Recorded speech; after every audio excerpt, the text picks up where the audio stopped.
اس video میں ہم پڑھیں گے نجاست حقیقیہ کا بیان، استنجے کا بیان۔ نجاست حقیقیہ کا بیان۔ سوال: نجاست حقیقیہ کی کتنی قسمیں ہیں؟ جواب: نجاست حقیقیہ کی 2 قسمیں ہیں، ایک نجاست غلیظہ، دوسری نجاست خفیفہ۔ سوال: نجاست غلیظہ اور نجاست خفیفہ کسے کہتے ہیں؟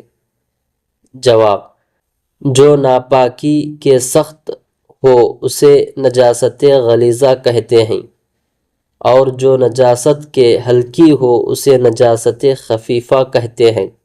سوال: کتنی چیزیں نجاست غلیظہ ہیں؟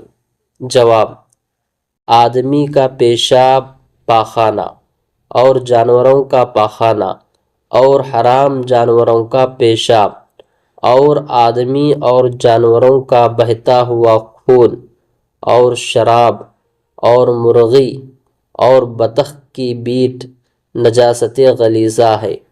سوال: نجاست خفیفہ کیا کیا چیزیں ہیں؟ جواب: حلال جانوروں کا پیشاب اور حرام پرندوں کی بیٹ نجاست خفیفہ ہے۔ سوال: نجاست غلیظہ کس قدر معاف ہے؟ جواب: نجاست غلیظہ اگر گاڑے جسم والی ہے، جیسے پاخانہ، تو وہ 3.5 ماشا یعنی 4 گرام 374 ملی گرام وزن تک معاف ہے، اور اگر پتلی ہو جیسے شراب، پیشاب، 1 انگریزی روپیے کے پھیلاؤ کے برابر معاف ہے۔ معاف ہونے کا مطلب یہ ہے اگر اتنی نجاست بدن یا کپڑے پر لگی ہو اور نماز پڑھ لے تو نماز ہو جائے گی مگر مکروہ ہوگی، اور قصداً اتنی نجاست بھی لگی رکھنا جائز نہیں۔ نجاست خفیفہ کتنی معاف ہے؟ جواب: 1/4 کپڑے یا 1/4 عضو سے کم ہو تو معاف ہے۔ نجاست حقیقہ سے کپڑا یا بدن کس طرح پاک کیا جائے؟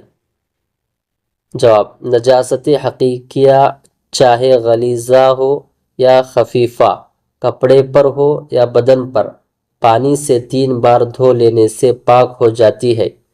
کپڑے کو 3 دفعہ نچوڑنا بھی ضروری ہے۔ سوال: پانی کے سوا اور کسی چیز سے بھی پاک ہو سکتی ہے یا نہیں؟ جواب: ہاں، جو چیزیں پتلی اور بہنے والی ہیں جیسے سرکہ یا تربوز کا پانی، ان کے ساتھ دھونے سے بھی نجاست حقیقیہ پاک ہو جاتی ہے۔ استنجے کا بیان۔ سوال: استنجا کسے کہتے ہیں؟ جواب: پاخانہ یا پیشاب کرنے کے بعد جو ناپاکی بدن پر لگی رہے اس کے پاک کرنے کو استنجا کہتے ہیں۔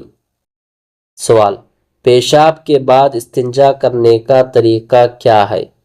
جواب: پیشاب کرنے کے بعد مٹی کے پاک ڈھیلے سے پیشاب کو سکھانا چاہیے، اس کے بعد پانی سے دھو ڈالنا چاہیے۔ سوال: پاخانہ کے بعد استنجے کا کیا طریقہ ہے؟ جواب: پاخانہ کے بعد مٹی کے 3 یا 5 ڈھیلوں سے پاخانے کے مقام کو صاف کرے، پھر پانی سے دھو ڈالے۔ سوال: استنجا کرنا کیسا ہے؟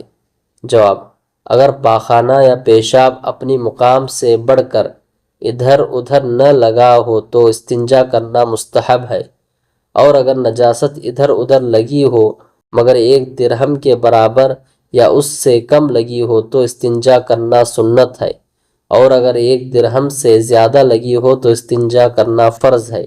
سوال: استنجا کن چیزوں سے کرنا چاہیے؟ جواب: مٹی کے پاک ڈھیلوں سے یا پتھر سے۔ سوال: استنجا کن چیزوں سے مکروہ ہے؟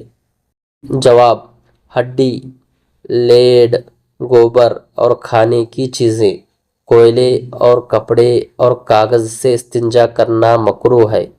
نوٹ: جو کاغذ اسی مقصد سے بنایا جائے جیسے ٹوائلٹ پیپر، اس سے جائز ہے۔ سوال، استنجا کس ہاتھ سے کرنا چاہیے؟ جواب، بائیں ہاتھ سے کرنا چاہیے، دائیں ہاتھ سے استنجا کرنا مکروہ ہے۔